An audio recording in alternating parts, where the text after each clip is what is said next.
தமிழகமெங்கும் கிளைகள் கொண்ட Annamal institute of hotel management and hospital management படிப்பில் சேர்வதற்கான அட்மிஷன் நடைபெறுகிறது. கோவையில் கேரள பதிவெண் கொண்ட காரின் சக்கரத்தில் நட்டுகள் பொருத்தும் இடத்தில் அம்பு போன்ற வடிவத்தில் கூர்மையாக பொருத்தப்பட்டுள்ளதாக கூறப்படுகிறது. அந்த கார் சக்கரத்தின் டயரில் உரசினால் இருசக்கர வாகன ஓட்டிகளுக்கு காயம் ஏற்படும் என புகார்கள் எழுந்துள்ளன.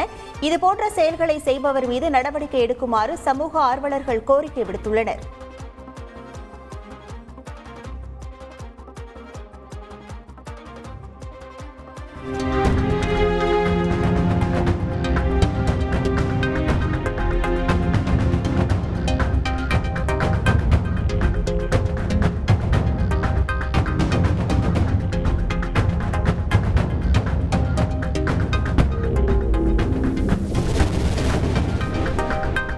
தமிழகமெங்கும் கிளைகள் கொண்ட Annamal institute of hotel management and hospital management படிப்பில் சேர்வதற்கான அட்மிஷன் நடைபெறுகிறது.